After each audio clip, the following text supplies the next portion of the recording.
안녕하세요. 백두산 금융연구소의 백두산입니다. 8월 11일 수요일 아침 9시 27분입니다. 어젯밤 미국은 또다시 혼조한 모습을 보였습니다. 이번 주 내내 미국 주식시장이 좀 방향성을 잘 못 잡고 흔들리는 모습들을 좀 보여주고 있는데요. 혼조하다라는 표현을 쓰는 거는 이제 S&P는 상승하고 나스닥은 하락하고 이런 모습을 보이니까 혼조하다라고 제가 표현을 쓰는 겁니다. 어쨌든 이번 주 내내 혼조한데 제 생각에 이번 주 내내 이 혼조하고 이런 어설픈 이런 뭔가 우왕좌왕하는 이런 분위기는 결국 금요일 날 고용지표 때문에 그런 것이라고 보고 있습니다. 이 영향이 오랫동안 가고 있는 거죠. 금요일 날 고용지표, 지난주 금요일 날 밤에 고용지표가 굉장히 서프라이즈하게 나왔고 그로 인해서 테이퍼링, 긴축 쇼크가 좀 시장에 좀 오기 시작했죠. 더 강하게요. 그게 사실 지금 주식시장에 직접적인 영향을 미치고 있는 건 아닌 것 같은데 막 주식시장이 막 1%, 2% 움직이진 않잖아요. 가만히 있는데 미국 이야기입니다. 근데 아무튼 이게 간접적으로 영향을 미치는 거죠. 그러니까 이 고용지표가 서프라이즈 했다. 바로 주식시장으로 다이렉트 영향을 미친다. 이건 아니고 중간에 어떤 매개체가 끼게 되죠. 달러하고 금리라는 매개체가 끼게 되는 거죠. 이 고용지표가 발표되고 나서 달러 급등하고 있고 금리가 급등하고 있는데 이것이 매개체가 돼서 금리가 급등한다. 결과적으로 이게 테이퍼링 우려겠죠. 아무튼 이 금리가 급등한다라는 것 때문에 나스닥이 약하고 S&P는 상대적으로 좀 좋고 S&P는 좀 전통적인 친구들이 많이 모여 있잖아요. 그러니까 고용지표가 좋게 나왔다. 경제 회복이 강하다라는 쪽으로 돼서 전통적인 친구들은 좋은 모양인데 아무튼 어떤 불황을 먹고 살았던 듯한 느낌이 있는 그런 IT 빅테크 나스닥 친구들은 그죠? 이 금리가 올라가고 이러니까 이 테이퍼링을 한다라고 하니까 경제가 너무 빨라진다라고 하니까 오히려 나스닥은 하여튼 안 좋은 모습을 보이고 있습니다. 이게 현재 이번 주 내내 그래봐야 이번 주라 해봐야 월화수 이 정도인데 아무튼 그런 움직임들이 이어지고 있는 것 같습니다. 하여튼 나스닥이 약하다. S&P는 강하다. 그러니까 이거 두 개가 서로 충돌이 나가지고 시장이 이도저도 못하게 좀 갈팡질팡하고 있다. 이런 이야기입니다. S&P와 나스닥의 관계를 아무튼 다시 한번 짚고 넘어가셔야 될 것 같은데 한국으로 치면 이거죠. S&P가 코스피 지수인 거고 나스닥이 삼성전자인 거죠. 그러니까 삼성전자가 약해요. 삼성전자가 약한데 코스피 지수가 강할 수 있을까요? 강할 수 없겠죠. 최소한 빠지진 않더라도 상방 제한적 이런 이야기까지는 쓸 수 있을 거예요. 그죠? 아니면 올라가더라도 정말 답답하게 이게 오르는 거야 마는 거야 하면서 정말 답답하게 올라갈 수 있을 것 같습니다. 삼성전자가 약하다면요. 방금 비유라고 말씀드렸죠. S&P는 그럴 수 있다 S&P는 그럴 수 있다 치는데 하여튼 중요한 건 나스닥이 이제 슬슬 마시갈 조짐이 좀 보인다는 게 문제인 것 같습니다. 물론 아직 나스닥이 본격적으로 어딜 붕괴시키고 그러진 않았기 때문에 어쨌든 아직까지는 괜찮다 그렇게 볼 수 있을지 모르겠는데 하여튼 나스닥은 이번 주 내에 이렇게 계속 어제도 하락 마감하고 이러면서 머리 위에 일단 저항이 누적은 됐습니다. 이제 어딘가를 붕괴시켜주면 그럼 이제 무게중심이 좀 틀어지는 것이겠죠. 아무튼 전반적으로 나스닥 시장이 금리 상승에 이 영향을 받아가지고 안 좋다. 그러니까 S&P도 좋을 수 있겠어 라고 지금 이제 제가 이야기를 드리고 있는 이런 상황입니다. 이런 논리로 보고 있어요. 특별한 뉴스 같은 건 없었고 1조 달러 인프라 투자 법안 상원 통과라고 나와 있는데 이미 오래전에 반영된 뉴스이기 때문에 볼 건 없을 것 같고요. 코로나 이건 하루 이틀도 아니고 사실상 인프라 투자 법안 이런 뉴스 있었는데도 불구하고 어쨌든 시장은 테이퍼링에 훨씬 더 주목을 하고 있는 이런 모습입니다. 테이퍼링의 영향을 많이 받고 있다. 이렇게 보면 될 것 같아요. 특별한 뉴스 같은 건 보이지는 않는데 어쨌든 보시면은 이제 파월 의장 연임할 거냐 아니면 이제 그만 때려칠 거냐 이런 거에 관련된 기사가 좀 나오고 있긴 합니다. 개인적으로는 일단 저의 포지션을 떠나가지고 개인적으로 파월 의장은 굉장히 나름 잘한 파월 의장, 잘한 파월, 말이 좀 꼬이네요. 그죠? 하여튼 제 생각은 파월 의장은 잘한 편이라고 생각해요. 어쨌든 연준 의장이 해야 되는 게 경제 안정화 이런 거잖아요. 달러 가치를 수호하고 고용을 지키고 경제가 안 좋으면 회복시키고 이런 게 연준 의장 하는 일인데 어쨌든 그런 걸로 치면 아직까지는 잘했죠. 아직까지는 잘했는데 어쨌든 근데 미국 민주당 의원들의 마음에 안 들었는지 뭐 일단은 재임의 먹구름이다 이런 이야기가 나오고 있는데 참고만 하시라고요. 어쨌든 제 개인적인 생각으로는 위기 안 나고 그나마 미국이 좀 잘 지속되려면 솔직히 지금 정상적인 상황은 아니잖아요. 지금 뭔가 좀 삐걱삐걱 잘 돌아가진 않고 삐걱삐걱 돌아가는 상황이잖아요. 뭔가 그 경제가. 차라리 지금 같은 경우는 하던 사람이 계속 하는 게 좋지 않을까 싶긴 합니다. 그게 뭐 어쨌든 저의 그냥 개인적인 주관적인 생각이긴 한데 아무튼 뭐 개인적으로 그렇게 생각은 해요. 이런 상황에서 괜히 연준 의장 바꿔가지고 정책적으로 막 확 틀어져 갖고 시장 여기서 삐끗해버리면은 주식시장이 겁나게 비싸 있는 상황에서 그죠? 이 작은 충격이 큰 충격으로 바뀔 수도 있다는 점, 그런 점들 아무튼 생각을 해봐야 될 것 같다. 이런 이야기 정도 드리고요. 하여튼 어젯밤 미국이 요랬다 라는 겁니다. 예. 이 보시면은 IT 대형주들이 빨간색이고 이 밑에 있는 다른 뭐 경제가 좋아진다니까 밑에 있는 일반적인 종목들은 초록색 좋은 색깔인데, 하여튼 이 위쪽에 있는 IT 대형주들이 금리가 올라가니까 이렇게 안 좋은 모습들 보이고 있다라는 게 요즘 특징이죠. 나스닥이 조금 빠졌고 S&P는 뭐 버텼고요. 그러니까 이겁니다. 삼성전자가 안 좋으니까 코스피가 좋을 수 없다. 뭐 이런 논리를 대략적으로 보시면 뭐 될 것 같아요. 그래서 그림을 살펴보면 S&P는 일단은 뭐 한 3거래일째 멈춰 있긴 한데 고점도 좀 높였고 또 그리고 상승 마감이니까 뭐 일단 뭐 좋아 보이긴 합니다. 나스닥 같은 경우는 근데 그림이 이제 좀 더러워지죠. 금리가 올라가니까. 말씀드렸다시피 이 자리는 붕괴시켜야 될 것 같다고요. 이 자리는 붕괴시켜야 되는데 이제서야 한 4거래일째 어딘가를 넘지 못했다라는 이야기 정도 할 수 있으니까 하여튼 뭐 아직까지 박스권 안에 와 있는 것 같습니다. 이런 모습들 확인하실 수가 있을 것 같고요. 어젯밤 이렇게 됨으로 인해서 이제 변동성 지수들이 아무튼 죽다가 조금 살아났어요. 변동성 지수들이 좀 죽다 살아났어.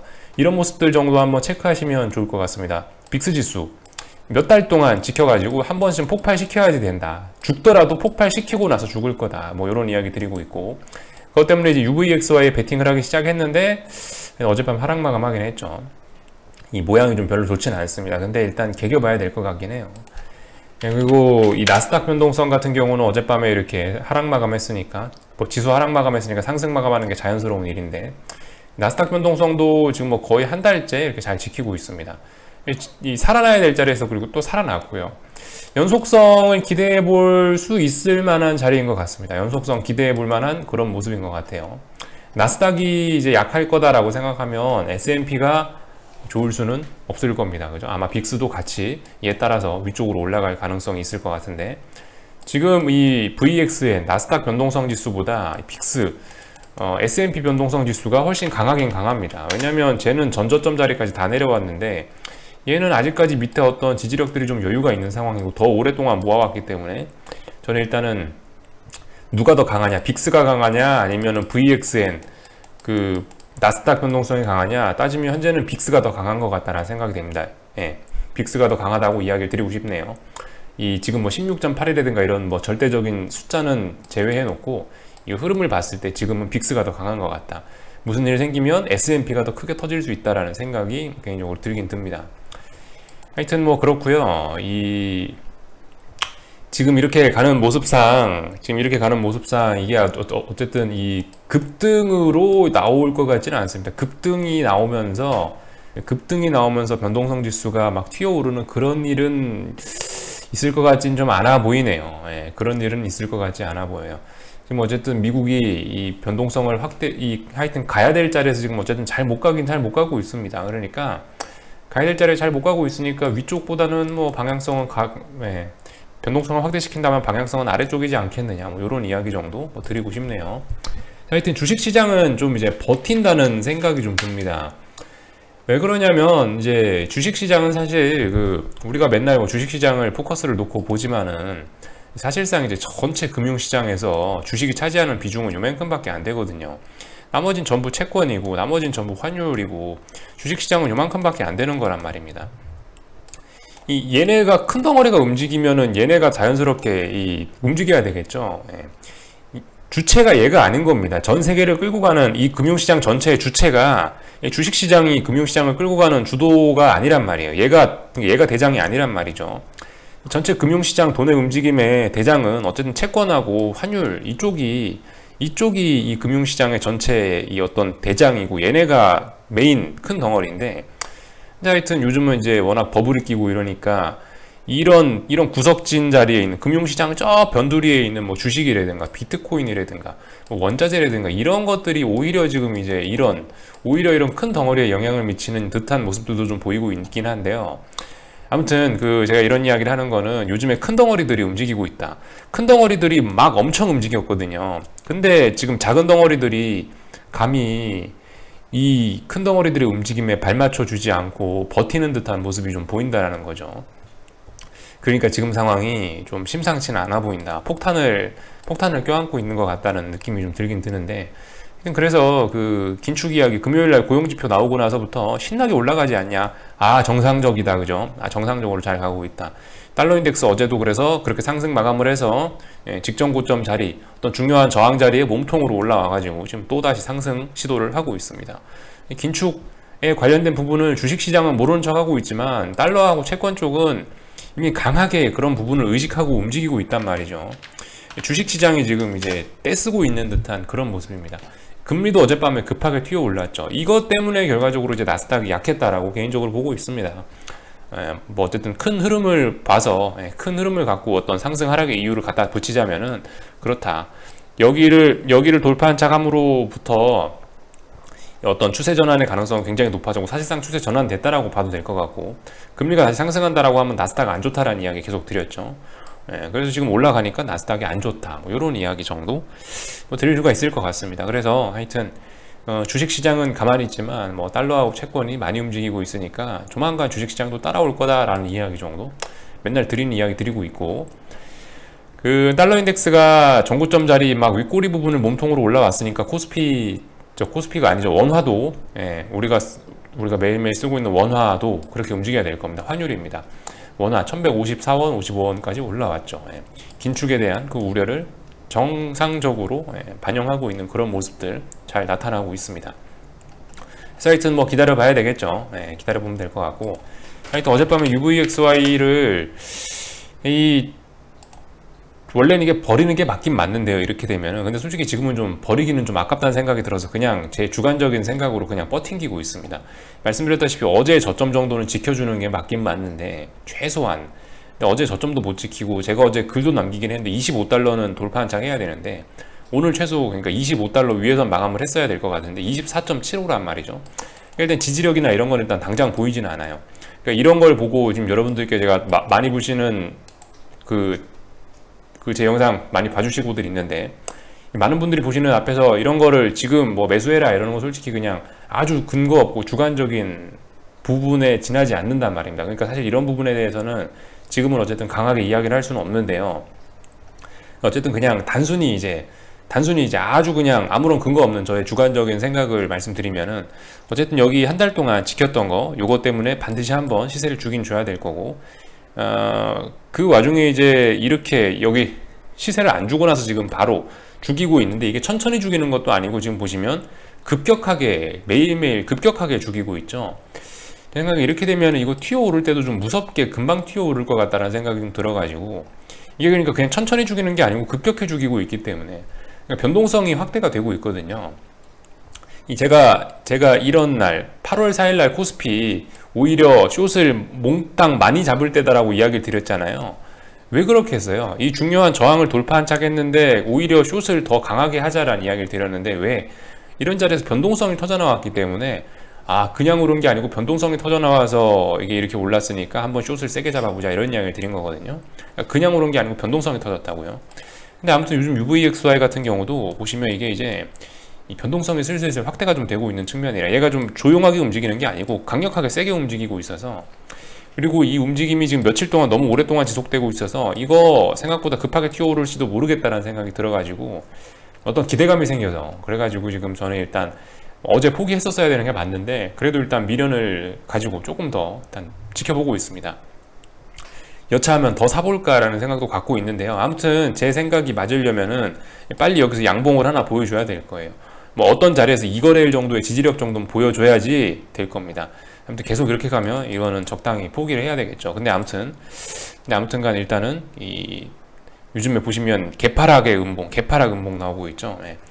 이 평상시하고 조금 좀 다른 모습들이 좀 나오고 있고 기울기가 가팔라지고 있긴 합니다. 그러니까 아무튼 조만간 튀지 않을까란 아주 주관적인 생각으로 개인적으로 혼자 버티고 있다라고 지금 말씀드리고 있으니까 이 제 말은 절대적인 게 아니고 여러분들이 하여튼 위험관리 스스로 잘 해가시면서 하셔야 되겠습니다. 저의 생각이, 저의 주관적인 생각이 그렇다는 거지, 저의 주관적인 생각을 갖고 여러분들이 매매를 하시면 그거 좀 그렇잖아요. 그거는 좀 아니니까 하여튼 저는 그렇게 생각하면서 일단 버티긴 버틸 건데요. 여러분들은 한번 잘 생각해 보시라는 거. 어쨌든 투자의 책임은 본인이 지는 거니까 제가 뭐라 이래저래 하여튼 드릴 말씀은 없는 상황이고요. 하여튼 그렇습니다. 그래서 이렇게 미국장 정도를 좀 살펴봤고요. 우리 한번 그것도 생각을 해봐야 될 것 같긴 하죠. 지금 나스닥이 약하죠. 네, 나스닥이 약해요. 한국 주식시장은 코스피 지수는 성격이 어느 쪽에 가까울까요? S&P의 어떤 전통적인 것들이 모여있는 거에 가까울까요? 아니면 나스닥 약간 나스닥 쪽에 가까울까요?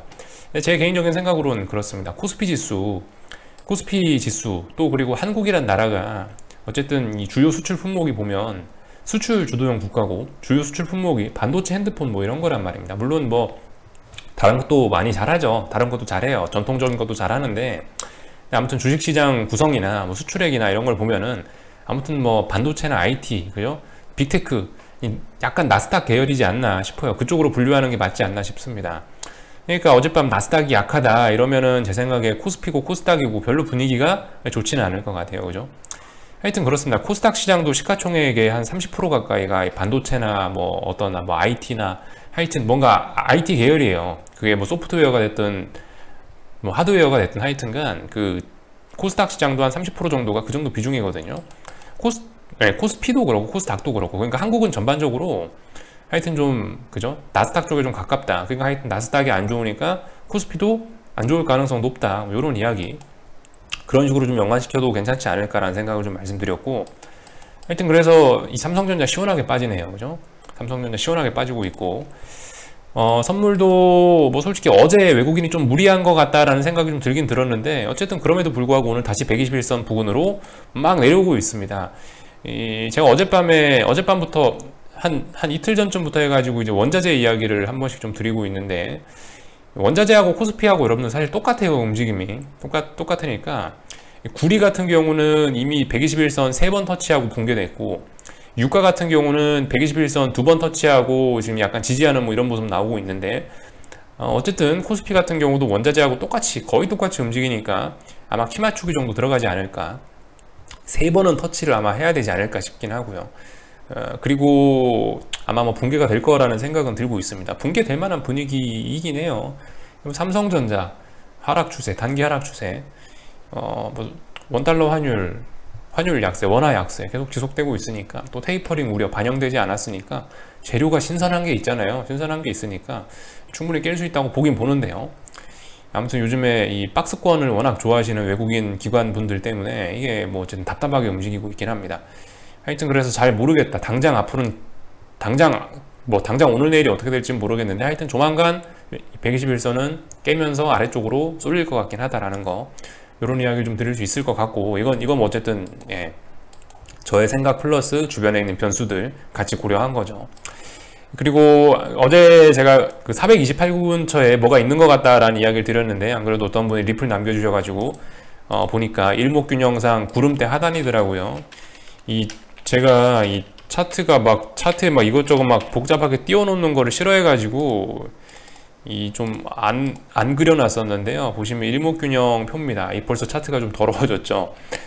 하여튼 보시면은 어제 선물이 428 근처에서 버벅버벅 했는데, 그게 알고 보니까 이 구름대 하단부더라고요. 구름대 하단부고, 지금 보시면 제차 428 붕괴시키는 중입니다. 아직은 뭐 종가가 아니니까, 지금 아침 9시니까 9시 47분이니까 아직 뭐 붕괴됐다 이렇게 이야기는 확정적으로 이야기 못하는 거고, 근데 아무튼 428을 지금 붕괴시키는 모습입니다. 이 구름대를 어쨌든 본격적으로 좀 저항으로 여기는 듯한 모습이 나타나고 있어요. 이거 아무튼 심각한 문제겠죠. 지난번에 한 번 깼던 적이 있단 말입니다. 이게 언제였더라? 여기 2020년 10월 30일 날 구름대 하단 살짝 깼었다가 급반등 나왔잖아요. 그리고 나서 이제 완전 이 11월, 12월에 이 완전 급등이 나왔는데, 폭등이 나왔는데, 근데 아무튼 지금 같은 경우는 약간 그림이 다르죠? 최소한 그때 같지는 않습니다. 왜 그때 같지 않냐? 지난번에는 구름대 붕괴시키고 나서 폭등 나왔는데, 근데 지금은 뭐예요? 재차 구름대 붕괴시켰죠? 여러분들 이 쌍바닥, 쌍고점, 뭐 삼산 이런 게 왜 그렇게 기술적으로 의미가 있겠습니까? 2번 확인했다, 3번 확인했다 이런 거잖아요. 여러 번 확인하면은 신뢰도가 높아진다고요. 근데 지금 이제 한 번 붕괴시켰다가 회복했다가 오늘까지 만약 오늘 종가에도 만약 저렇다, 오늘 종가에도 저거 구름대를 회복을 못한다, 그러면은 뭐겠어요? 이거 뭐 추세 전환, 뭐 제가 일목균형은 잘 모르지만 구름대 같은 거 이거 붕괴시키면은 추세 전환으로서의 의미도 있지 않습니까? 그죠? 추세 전환 또 가능성 있다. 더군다나 한 번도 아니고 2번, 한 번도 아니고 2번이나 좀 일단 뭐 그렇게 보고 있습니다. 뭐 물론 모릅니다. 여기서 다시 한번 뭐 내일도 428 또 확인하고 뭐 또 어떻게 될지는 하여튼 내일 일은 알 수가 없는 건데, 하여튼 중요한 건 이 2번째 붕괴시키는지 여부. 일단 다시 내려왔다는 것 자체가 일단 기분이 상당히 더러운 거예요. 다시 내려왔다는 것 자체가 진짜 강했으면 붕괴시킬 수 있어요. 붕괴시킬 수 있었는데 초강력 반등을 하면서 폭등을 했었어야 되겠죠. 근데 지금 보시다시피 어쨌든 다시 이 근처, 다시 428을 깨고 내려왔다는 것 자체가 일단 기분이 상당히 더럽다는 겁니다. 이거 자체가 이미 힘이 약하다는 어떤 증거긴 할 겁니다. 2번에 걸쳐서 내려온 거니까. 그리고 아무튼 본격적인 변동성은 언제 뭐 121선을 깨거나 아니면 뭐 423 정도를 뭐 깨거나 그런 모습이 나오면 본격적인 변동성이 나올 수도 있는데, 아무튼 지금은 당장 변동성이 터질 그럴 때는 아니고, 지금 같은 경우는 이제 그 열심히 힘겨루기를 하고 있는 거죠. 힘겨루기를 했는데 이미 뭐 결과가 좀 많이 좀 넘어간 모습입니다. 하여튼 그래서 약하다는 반증 뭐 이런 거, 일목균형표 구름대 깨는지 안 깨는지 종가까지 잘 보자, 뭐 이런 이야기 좀 드리고 싶고요. 뭐 코스피 약하면 코스닥도 뭐 그렇겠죠. 하여튼 뭐 그런 모습들. 또 우리 변동성은 오늘까지 보시면 만약에 이제 뭐 지나봐야 아는데, 오후에 마감돼 봐야 아는 거긴 한데, 한국시장 변동성 V코스피도 보시면 지금 5거래일 6거래일 지키고 나서 상승하고 있죠. 변동성 확대가 머지는 않았습니다. 뭐 이런 것들을 보면서 제가 그냥 UVXY를 안 버리고 그냥 한번 미련을 떨어보고 있는 거예요. 안 버리고 아직까지. 야, 이거 코스피도 이런 모습인데 이 조만간 이거 신흥국 변동성 터지겠는걸, 이런 생각을 일단 해보고 있거든요. 너무 오랫동안 지켰단 말입니다. 이쯤 되면 한 번쯤 터뜨려 줄만 해요.